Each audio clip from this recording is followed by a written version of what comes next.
Hello, history buffs. Welcome to It Really Happened. Today we're traveling back to early 20th century Russia to witness the extraordinary final moments of a man who seemed to dance with death itself. Get ready for the unbelievable tale of Grigori Rasputin, the mystic who refused to die. This story of survival against impossible odds will leave you questioning the limits of human endurance.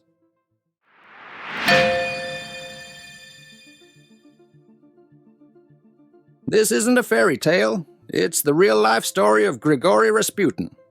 From being a simple peasant one day, and advising royalty the next. Born in 1869 in the tiny farming town of Pokrovskoe in western Siberia, Rasputin's early life was far from glamorous. A place where harsh winters and tough farming shaped people's lives. This was Rasputin's world. As a young man, Rasputin had a bit of a wild streak. He got into trouble with local authorities and had a reputation for being unruly. But everything changed in 1892. After a personal tragedy, he traveled to a monastery in Verkhoturi, and there he experienced a spiritual awakening. Rasputin came back a changed man. He adopted a strict form of Orthodox Christianity, becoming a vegetarian and embracing the idea of doing penance for sins. But here's where things get interesting. Rasputin started to develop a reputation as a healer. He traveled across Russia, treating sick farmers with a mix of faith healing and practical advice. People were drawn to him, and his fame began to grow. In the early 1900s, Russia was in turmoil.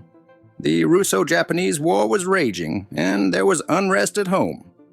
The Romanov dynasty, led by Tsar Nicholas II, was struggling to maintain control. It was into this unstable world that Rasputin stepped. But how did Rasputin catch the eye of the royal family? Mutual acquaintances introduced Rasputin to Tsar Nicholas II and Tsarina Alexandra, the rulers of the Russian Empire. Tsar Nicholas II was so impressed with Rasputin that he wrote about it in a letter. He said Rasputin made a remarkably strong impression and that their conversation lasted longer than planned. Rasputin seemed to have a knack for understanding what the royal couple needed to hear. He provided comfort and reassurance, especially to Alexandra.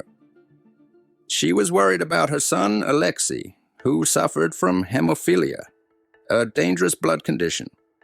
Rasputin's words gave her hope. As Rasputin's influence grew, so did the controversy surrounding him. Some people saw him as a holy man, while others viewed him as a dangerous charlatan. As his influence grew, so did the number of his enemies. The stage was set for a dramatic conflict that would shake the very foundations of the Russian Empire. When Rasputin met the royal family, Alexei was having a bad episode. The boy was in terrible pain, bleeding internally. Doctors said he might not survive the night. Rasputin knelt by Alexei's bed and started to pray. He didn't use any medicine or fancy equipment, just his voice and his faith. After a while, Alexei's pain seemed to lessen. His bleeding slowed down.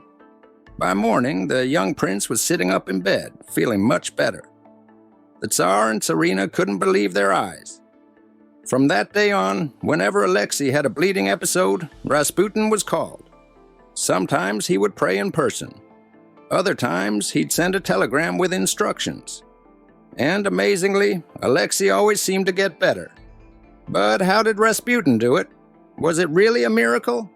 Some historians think Rasputin's real power was much simpler. Rasputin told the doctors to stop giving Alexei aspirin. This might have actually helped since we now know aspirin makes bleeding worse for people with hemophilia. Rasputin also had a calming effect on the royal family, especially Tsarina Alexandra. When she was less stressed, Alexei seemed to do better too. It's possible that by helping everyone relax, Rasputin created the best environment for Alexei to heal. Whatever the reason, the royal family believed in Rasputin's healing powers. They trusted him completely. Tsarina Alexandra wrote in her diary that Rasputin was their son's savior. This trust changed everything. Rasputin went from being just another advisor to an essential part of the royal family. He could influence decisions about the government, the war, and even who got important jobs. Some people in Russia weren't happy about this. They thought a peasant shouldn't have so much power. As Rasputin's influence grew, so did the number of people who wanted him gone. But the Tsar and Tsarina wouldn't hear a word against him. As far as they were concerned, Rasputin was the only thing keeping their son alive. How far would they go to protect him? And how far would his enemies go to get rid of him? The stage was set for a conflict that would shake Russia to its core. It was a sunny day in July when Rasputin was walking down the street in his hometown. Suddenly, a woman in ragged clothes approached him. She held out her hand, asking for money. But this wasn't just any beggar. It was an attacker in disguise. In a flash, the woman pulled out a dagger. Before Rasputin could react, she plunged it into his stomach, just above his belly button. The blade went deep, causing a serious wound that would have killed most people. But Rasputin wasn't like most people. Instead of falling to the ground, he ran to a nearby group of trees, grabbed a stick, and started chasing his attacker. It sounds impossible, but that's exactly what happened. The attacker turned out to be a follower of another religious figure who saw Rasputin as a rival. Would Rasputin survive such a serious injury? The knife had done a lot of damage. In 1914, there weren't many treatments for wounds like this. Most people thought Rasputin's time was up. But he didn't die that day. It took some convincing from his friends before he agreed to see a doctor. When he finally did, the doctors saw his wound was bad, but not as bad as it should have been. Rasputin recovered from the attack after 6 weeks. The man who many thought would die had survived against all odds. It showed his enemies that he wasn't easy to kill. But it also made them more determined to get rid of him. They saw how tough he was and realized they'd have to try harder next time. For Rasputin's supporters, especially the royal family, this attack was proof that he was special. They believed God had protected him. This made them trust him even more. Rasputin's influence grew stronger than ever. Rasputin may have survived one attack, but his enemies were far from finished. A group of powerful men were about to take matters into their own hands. Meet Felix Yusupov, a wealthy prince married to the Tsar's niece. Yusupov lived a life of luxury while Russia struggled through World War I. He and his friends were deeply worried about Rasputin's growing power over the royal family. They believed Rasputin was hurting Russia and the monarchy they loved. But why would these nobles turn to murder? The answer lies in their fears. Russia was losing badly in the war. People were angry and hungry. Many blamed the Tsar and his wife for listening to Rasputin instead of experienced advisors. The plan they came up with was both simple and complex.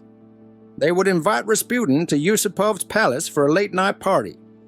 There, they would poison him with cakes and wine laced with cyanide. It seemed foolproof. After all, who could survive such a deadly poison?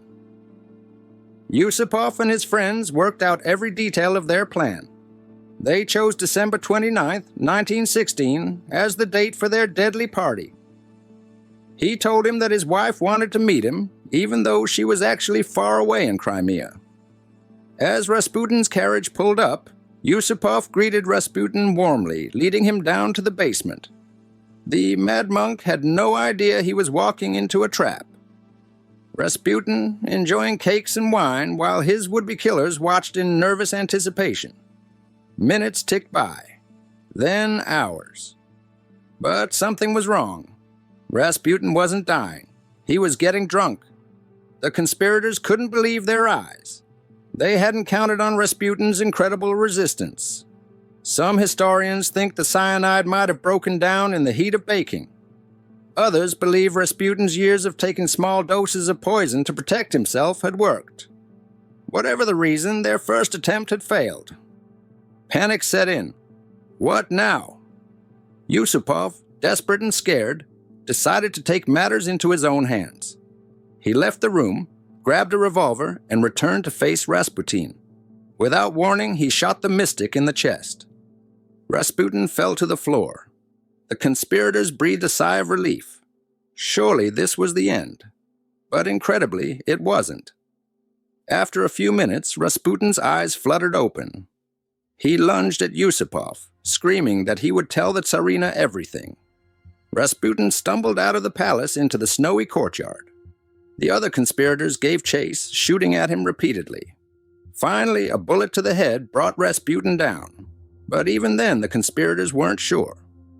They beat Rasputin's body and tied him up. Then they threw him into the icy Neva River. They wanted to make absolutely certain he was dead. When it was all over, the killers were shocked by what they had done. Yusupov later wrote, "This devil who was dying of poison, who had a bullet in his heart, must have been raised from the dead by the powers of evil." As dawn broke over St. Petersburg, Rasputin's body drifted in the freezing river. The mad monk had finally met his end. But the mystery of his death was just beginning. How had he survived the poison? Why did it take so many shots to kill him? These questions would fuel wild theories for years to come. On December 30th, 1916, a group of workers spotted something strange in the icy Neva River. As they got closer, they realized it was a body. But this wasn't just any body. It was Grigori Rasputin, the infamous mad monk who had captivated Russia for years. Tsar Nicholas II and Tsarina Alexandra were devastated. Remember, they believed Rasputin was the only one who could help their sick son, Alexei. Alexandra was especially upset. She wrote in her diary that she felt lost without Rasputin's guidance. But what about the men who killed Rasputin? At first, they thought they'd be seen as heroes. But things didn't quite work out that way. Tsar Nicholas was angry about the murder. He sent the conspirators away from the royal court. Ironically, this might have saved their lives, because being close to the Tsar was about to become very dangerous. Without Rasputin, Tsar Nicholas and Tsarina Alexandra felt more isolated than ever. They stopped listening to their advisors and made some bad decisions. This happened right when Russia was losing World War I, and people were getting very angry with the government. Just a few months after Rasputin's death, something big happened. In March 1917, there was a revolution. People were tired of the war, tired of being hungry, and tired of the Tsar's rule. Tsar Nicholas II was forced to give up his throne. The Romanov dynasty, which had ruled Russia for over 300 years, came to an end. Would things have been different if Rasputin had lived? It's hard to say for sure, but many historians think his death played a part in the fall of the Romanovs. It's like his killers accidentally set off a chain of events they never expected. As we wrap up our story about Rasputin's extraordinary life and death, we're left with more questions than answers. How did a simple Siberian peasant become one of the most influential figures in Russian history? Was he truly a healer, or just incredibly lucky? And what if he had survived that fateful night in 1916? Rasputin's story reminds us how powerful belief can be. Whether he had special powers or not, people believed he did. That belief changed the course of history. It also shows us how one person, in the right place at the right time, can shape the fate of an entire nation. In the end, Rasputin remains a mystery. A man who rose from nothing to advise royalty, who survived against impossible odds, only to fall victim to a group of desperate noblemen. His life reads like a legend, but it really happened. And that's what makes history so fascinating. It's full of stories that seem too strange to be true, but are. So next time you think your life is crazy, remember Rasputin, the man who refused to die, who shook an empire, and who still captivates us over a century later. Now that's a story worth remembering. What do you think really happened during Rasputin's final hours? Was it sheer resilience, or is there more to the mystery? Share your thoughts in the comments below. If you enjoyed unraveling the mystery of Rasputin's strange end, Be sure to hit that like button, subscribe, and ring the bell for more history's most perplexing tales. Thanks for watching, and until next time, keep exploring the untold mysteries that make history captivating.